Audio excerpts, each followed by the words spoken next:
皆さんごきげんよう。今日のテーマは美魔女世代が気になる髪のエイジング対策についてです。みんな50代になると薄毛、それからうねり、それから白髪めちゃくちゃ気になりませんか？気になりますね。本当ずっとロングヘアでいたいけど、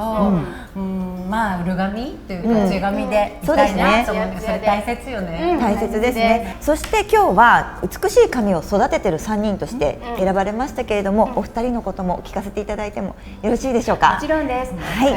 ちがやっているお手入れ方法とか、アイテムとかいろいろ紹介していきたいと思います。それではまずチャンネル登録をしてからご覧になってくださいね。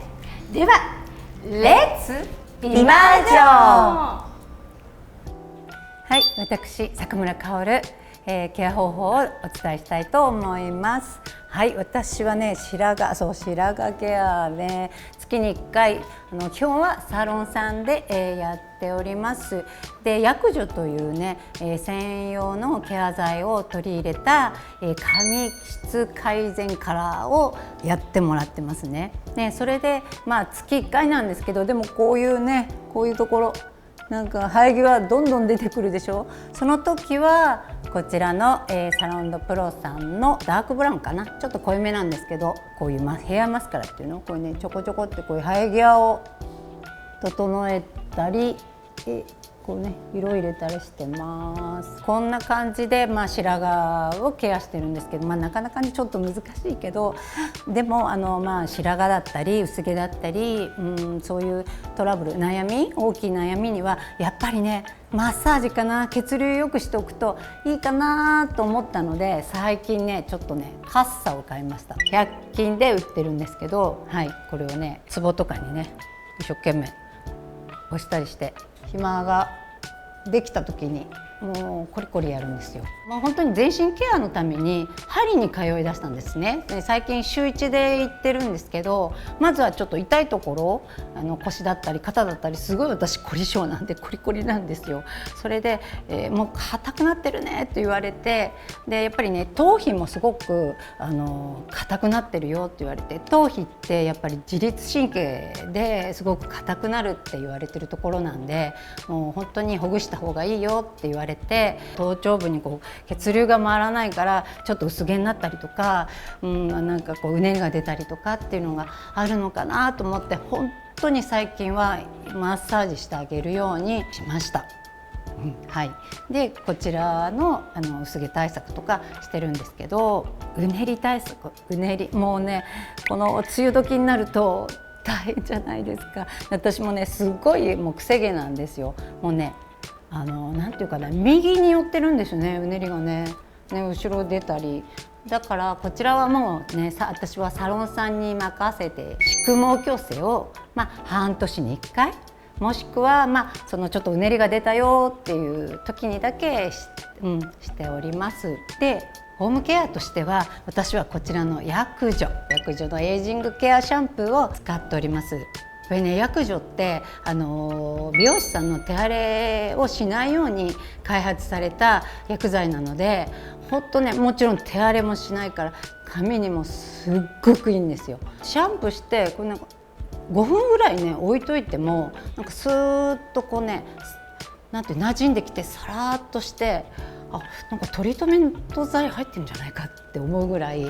すごくいいシャンプーで、その時に私はちょっと髪が重たいなっていう時はこの薬女水というのがありまして、こちらをシャンプーに混ぜて使ってるんです。なぜかというと、今まで例えばこう髪に残ったものですかね、トリートメント剤だったりこう触るとゴワゴワする時があるんですね。私は最近思ったのが、つけすぎも良くないんだな、なんか髪にストレス与えてるなってちょっと思ったので、逆にデトックスというか落としてあげる方のことを考えるようになったんですね。なのでその余計なものだったり余計な皮脂だったりとか、トリートメント剤も今すごくこう吸着して残るようになっているものが多いので、それを除去するためのもので、週に1回だったりもうほんとちょっとゴワゴワした時には薬女水とシャンプーを混ぜて使っております。結構ね5分ぐらい置いてから流す方が髪質がすごくサラッとするので、そんな使い方をしてます。それでシャンプー後はこちらのウルガミヘアトリートメント、インとアウトでもどちらでも使えるようなトリートメントになってるんですけど、これを2プッシュぐらい、はい、こうね混ぜてさっさっとこうさっと、はい、やるんですけど、あまり浸透させたくないというか、あまりつけたくないので、もうさらっとその後簡単にさらっと私は洗い流してしまうんですけど、それでもう終わりなんです。それで今シャンプー後のようにちょっと濡らしてきたんですけど、私は、パナソニックのナノケアドライヤーを使っております。私のお気に入りはね、スカルプモードっていうのがありまして、それがやっぱり60度ぐらいの設定、温風が設定されているので、なんか熱風だとちょっと私もね嫌なんですよ。顔にかかったり髪にかかったりするのがなんかこう傷むんじゃないかなと思うのが嫌なんで、このスカルプモードが気に入ってて、パナソニックがもう気に入っています。スカルプモードでちょっと風量を弱めにしております。でやっぱりね上から下に向けて、絶対逆さからやらないんです。上から下になで下ろすようにかけますね。これはねやっぱりねキューティクルを開きたくない、締めてあげたいと思うので、こうキューティクルに沿ってかけてあげます。それで乾き終わったなと思ったらコールドにします。冷たい冷風ね、はい、これでもう一度キューティクルを締め上げる、はい、私はもう本来はもう何もオイルも何もつけないでそのまま乾かします。で上から下になで下ろすようにドライヤーをかけてあげます。それでねブラッシングはね私の中ですごく大事で、なぜかというと、さっきドライヤーの前に何もつけないのって思ったでしょ。そうつけないんですよ、ね、なぜかというと自分の頭皮から出る油をつけてあげたいというか、油でなじませてあげたいので、もう本当にブラッシングを常に朝昼晩もう時間があればしてあげる。頭皮からの油で髪を潤してあげたいので、私はもうねこれはねドラッグストアとかでも買っちゃってるんですけど、豚毛、私結構力入れて何でもやっちゃうので、こう柔らかい、豚毛を使ってこう念入りにこう分けて溶かしてあげる。こんな感じでブラッシングをシャンプー前と朝とちょっと暇があったりテレビ見てたりしてる時にやってます。本当にねちょっと40代後半頃にねすごい薄毛で悩んでたんですけど、更年期だったりいろんなね女性ってホルモンのバランスが崩れるでしょう。それで、ね、頭頂部だけちょっとね薄くなったりするのですごい悩んでたんですよね。で以前はパントガールを、飲んでたんですけど、それもすごく効果があったんですが、私ね爪も弱いんですよすごく。でなんか爪に効果がなかったのでどうなのかなと思ったところ、このねオグシに出会いました。このオグシって日本女性の毛髪や頭皮環境を研究して作られたサプリなんです。なのでもちろん日本女性にいいし、なんかねすごくね爪の厚みも出てきたんで、私には合ってるかなって思うサプリに出会いました。はい、以上坂村薫のヘアケア方法でした。私磯部理恵のケア方法からお伝えしていきます。まず白髪のケアなんですけれども、サロンで 4,5 ヶ月に1回程度カラーリングしてもらってます。でカラーリング剤なんですが、私ちょっと髪の毛が明るめなので、白髪染めというよりはイルミナカラーという白髪ぼかしのカラー剤を使っていただいてます。それでも、やっぱり 4,5 ヶ月に1回だとこの生え際だったりとかが白髪が目立ってくるので、家でもリタッチカラーのリタッチをしてるんですけれども、その場合はこちらのハケとボールで、このボールの中に市販のカラー剤を入れて、でこちらで髪の毛につけてリタッチをしていくんですが、この口の先っぽ、こちらの方でこう髪の毛を分けて細かくこちらの方でクリーム状の白髪染めをこういう風に塗ってます。でまたここをまた目立つところを分けて塗ってというのを繰り返して、だいたいこの顔周りですかね、家でやるのは顔周りをリタッチしてます。それでもやっぱり私この本当に顔周りの白髪がすごいので、そういった時はこちらのブローネのリタッチカラーで髪の毛のブローをしている最中に目立ってきたものをカラーリングしていくんですが、カラー剤が結構飛び散るんですよね。本当にこういう感じでゆっくり出していただいて、このようにブラシがついてるんですよ。でここにカラー剤がついてるんですけれども、これを気になる白髪のところに塗って15秒ぐらいドライヤーで乾かして、そうすると5日間ぐらいちょっと目立ってきた白髪が染まって目立たなくなるといったものです。それでも気になる時、そういった時はこういった眉マスカラ、眉毛にマスカラするのと同時についでに眉毛マスカラして、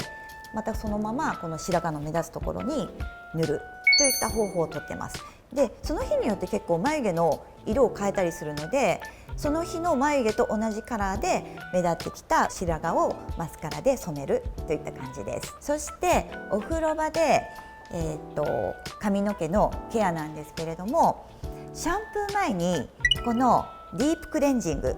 こちらで頭皮のディープクレンジングから始めます。まずシャワーで1分ぐらい素洗いですね、こうバーッと1分ぐらい髪の毛をこう汚れを取ってから、その後このディープクレンジングを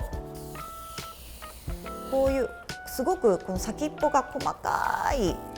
こういう泡が頭のこの頭皮の間に入り込んでくれるんですね。でこの泡を何箇所かつけて、これをギュッギュッと揉み込んで頭皮の油とか汚れを落としてシャンプーをするんですけれども、これをした日はシャンプ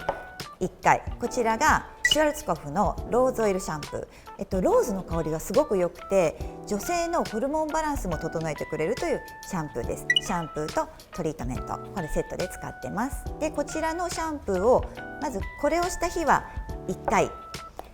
500円玉ぐらいを手のひらに出して、これを一度手のひらに広げて、そこから髪の毛、まず上の髪に広げます。そしてもう1回500円玉を出して、今度は下側の髪の毛に広げます。そこからガーッと泡立てて、でシャンプーをこの指の腹で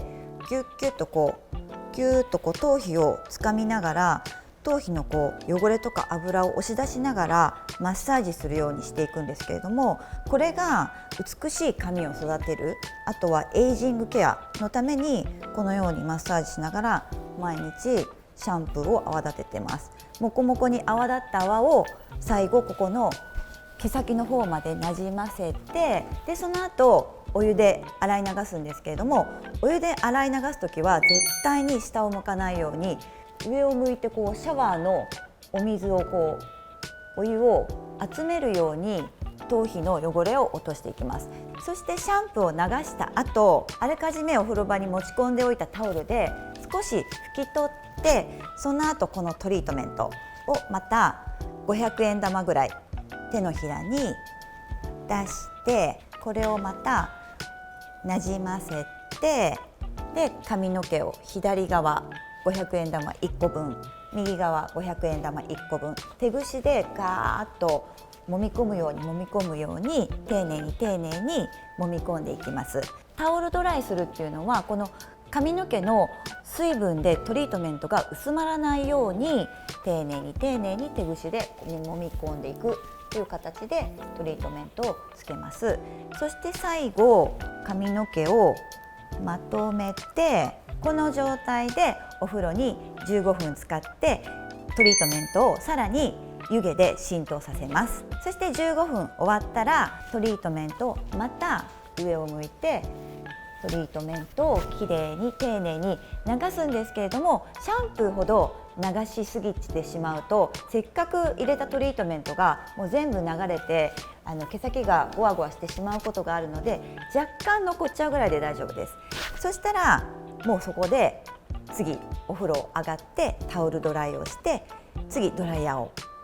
かけます。はい、そしてお風呂を出た後髪の毛を乾かすんですけれども、まずこちらのスタイリング剤を髪の毛に全体にスプレーします。ドライヤーから髪の毛を熱で守る役割をしてくれます。これをなんとなく全体的に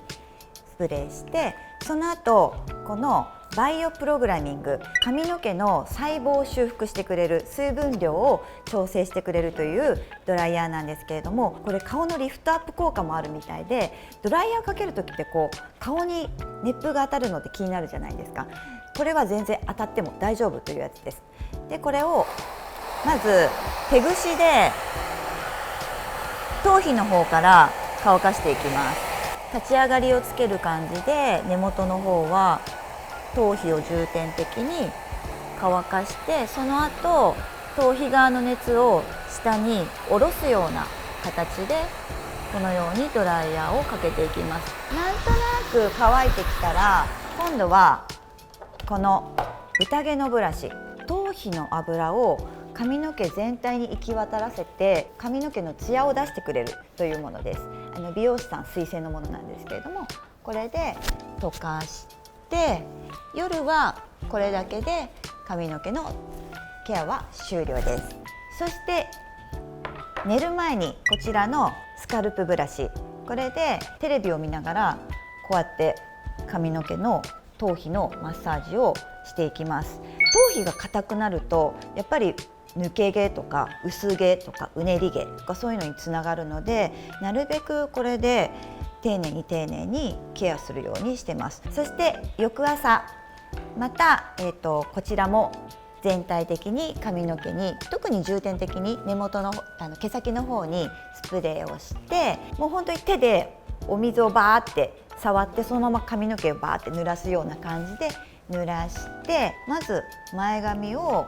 こちらのイノシシ毛のちょっと小さめのロールブラシ、こちらで少し弱めの風で髪の毛取っていただいて、このように、私は斜めに流したいのでこういう感じで斜めに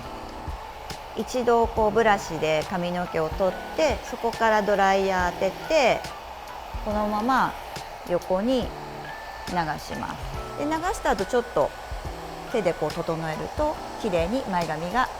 斜めに整ってくれます。でその後髪の毛をブロッキングします。ブロッキングをして丁寧に今度は大きいロールブラシで髪の毛を整えていくんですが、今度はこちらの宴のロールブラシ、こちらでドライヤーの風も少し弱めにしてくるくる何回か回すと髪の毛が絡まってくれるんですよね。絡まってくれたところでこのドライヤーの風を当てて少し離して熱を逃がします。そうすると形がきれいについてくれるので、このような感じでくるっときれいになったでしょ、内側に。でこれも反対側もやります。少し熱を逃してから、はい、こんな感じで一番下の髪の毛が乾いてちゃんと内側にロールをしたら、次2段目も取ってまたブロッキングをして、だいたい3回か4回分ぐらいブロッキングしていくんですけれども、今度は中間の髪の毛熱を当てて少し冷まして、はい、でこちらの豚毛とイノシシ毛の使い分けなんですけれども、イノシシの毛は髪の毛のスタイリングをするのに硬いので髪の毛をつかみやすい、形をつけやすいんですよ。なのでそういった場合はイノシシ毛を使います。そして長いロングの大きく巻きたいところ、このサイドのあたり、後ろのあたりとかは豚毛で、豚毛の方がもっと髪の毛が絡まりやすく作られているので、髪の毛を絡め取りながらスタイリングをしていくという使い分けをしてます。はい、で最後トップ、ここがトップが一番重要なんですけれども、この顔周りが本当に髪の毛は額縁と言われるほど大切なので、丁寧にスタイリングをしていきたいと思います。で後ろも前から順番にスタイリングしていきます。で私特にここにレイヤーが入っているので、このレイヤーの具合を見ながらこのぐらいの巻き具合でいいかなというのを調整しながら、綺麗にこのレイヤーが出てくれるようにブローしてます。この後どうしてもうねりとかその日によって気になっちゃう時があると思うんですね。そういった時はこちらのアイロン2本使いしてるんですけれども、こちらが 38mm、 こちらが 45mm で、使い分けはカールの形をどう出したいかによって使い分けてます。この38の方は細かいカールができるので、この下をちょっとこうもう少しこうなんていうのかな、細かくくるんとしたいなっていった時、この38を使ってカールしたりとかしてます。45の方は38よりももちろんもっと大きなカールができるので、この辺を重点的にかけていくんですけれども、これイオンの力で遠赤外線プレートでこう髪の毛を撫でるとだんだんツヤが出てくるので、この上の方トップの方から撫でながら持ってきて、最後指で形を作るような感じですね。でトップのボリュームとかもこちらの45の方でこのトップの髪の毛を取っていただいて、ここで少しだけトップをこう立ち上がらせるように少しカールをつけていただくとふわっとします。でその後ちょっと指で立ち上がりをつけると綺麗に立ち上がりが出てくれます。そのような感じで朝のスタイリングはドライヤーとアイロンでしてるんですけれども、仕上げにこのヘアミルクとヘアオイルを使ってます。今日ちょっと髪の毛がパサついてるなといった時はこのヘアミルクで、香りも足したいなといった時はこちらを使ってます。ヘアオイルの方はこれはオイルなんですけれども、結構サラサラしているんですよ。でサラサラしているので、梅雨の時期とかちょっと髪の毛がぶわっと広がっちゃう時とかは、そうですね、1円玉5円玉ぐらい取っていただいて、手に全体になじませて、毛先の方からこのように手ぐしを通すようにつけていただくと髪の毛の広がりを抑えてくれますし、私ちょっと髪の毛が硬いんですけれども、硬い髪の毛も柔らかくなってくれます。でこのように毛先に揉み込んでから、最後余ったものをこの前髪につけて、最後この辺のちょんちょんちょんとこう立っちゃうアホ毛とかを抑える感じですね。こちらはしっとり系なので、これはパール粒2つ分ぐらいを手に取って、これもなじませて手の指の間にもつけて、これもギュッギュッギュッと、ヘアミルクはギュッギュッとこう髪の毛に押し込むような感じでつけていただくと、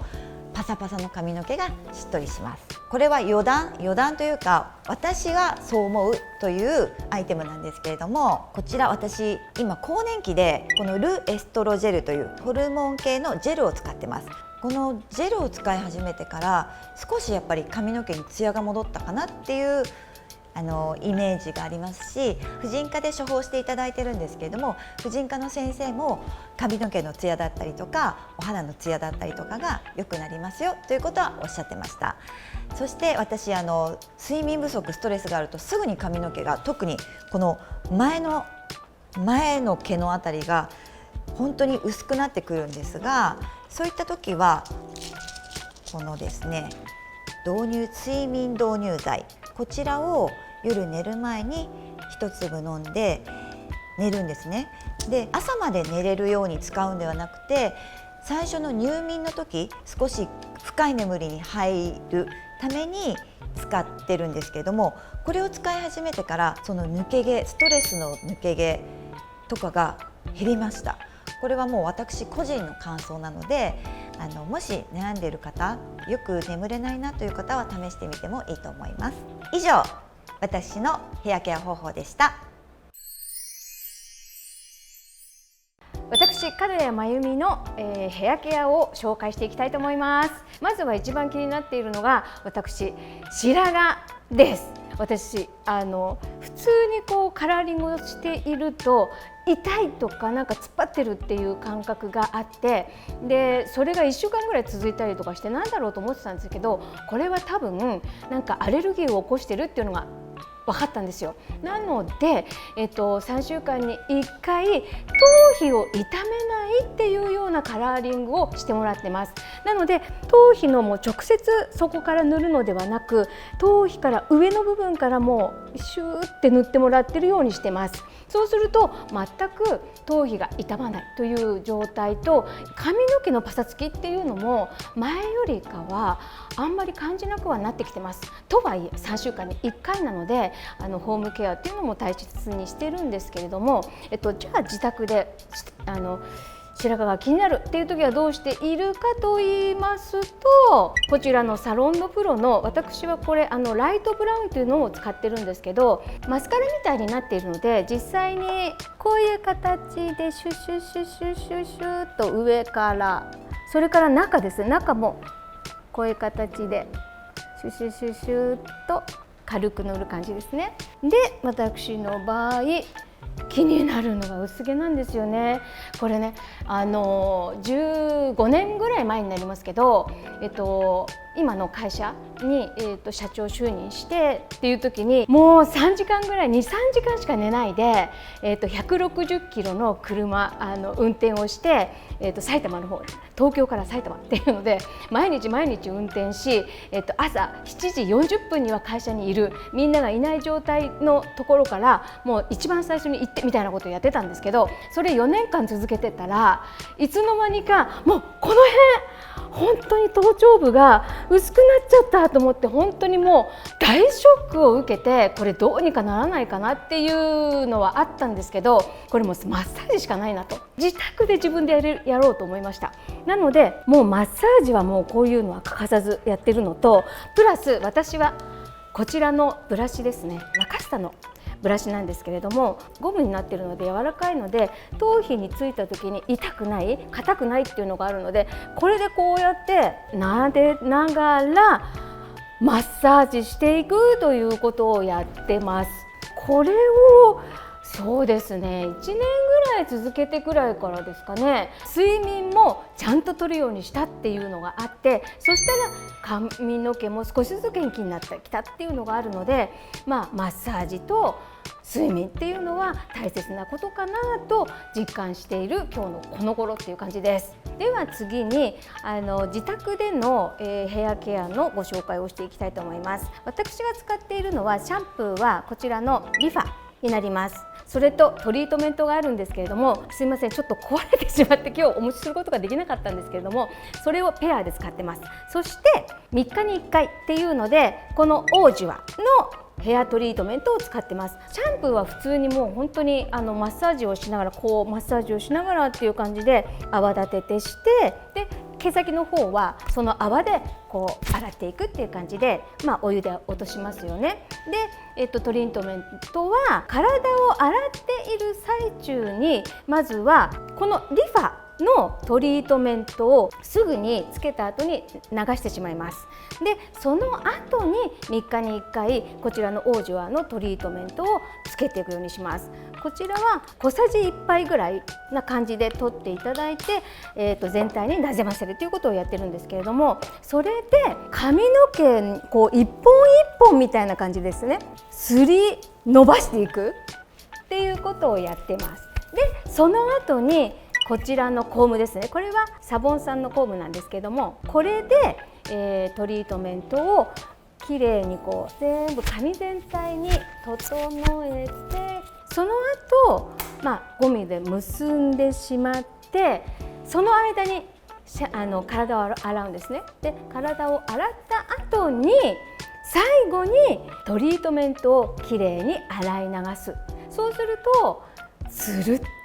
触った感じがまるで違うので、つるっとうるっとっていうのがもう瞬間に分かります。少し髪の毛を濡らしてきましたので、これからスタイリングの仕方をやっていきたいと思います。まずはこちらの紫のオージュアですね。今ちょっと少しにしてますけれども、10円玉ぐらいなじませて、この上の部分ですね、耳から上の部分、頭頂部から耳までっていうのをこう全体になじませます。次にこちらの赤いオージュアですね。これはね1センチぐらい出してます。でこれをなじませて、毛先ですね、耳から下の毛先に下に向かって塗り込んでいきます。その後に私は今使っているのは、ドライヤー2つの使いなんですけれども、夜使うのはこちらのネプロライザーです。ネプロライザーって温風と冷風とスタイリングをしながらピッピッとここで切り替えられるんですよ。そうするとますます髪の毛が潤っていくっていうのを実感できるので、本当にすごいなと思ってます、このネプロライザー。でまず、私は、レイヤーが結構入っているので、上の部分からこう温風をまずは温風当てます。で少しくるっとやって、その後冷風をかけます。でこれを何度か繰り返します。で今冷風にしました。温風して冷風です。これを何度も何度も繰り返していると、知らないうちにしっとり潤うっていう感覚を持てるようになってきます。これオイルも全然ベタついてないですし、もう毛先もちょっと潤ったようなツヤ感が出たんじゃないでしょうか。で私はこれを夜ですねやってます。でこちらはブラシはイノシシ毛を使ってるんですけども、イノシシ毛ってタンパク質で髪の毛タンパク質で一緒なのでツヤ感を出してくれるそうなんですよ。で私はイノシシ毛を、好んで使うようにしてます。朝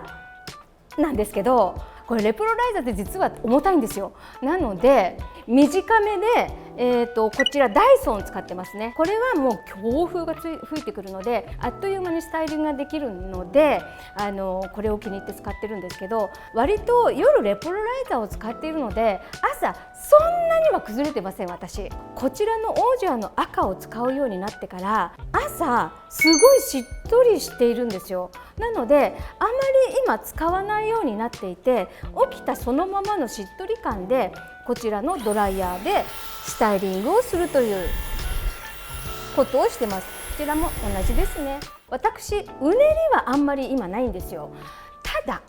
すごい切れ毛なんですかね。あともうアホ毛がすごくて、本当にこれを今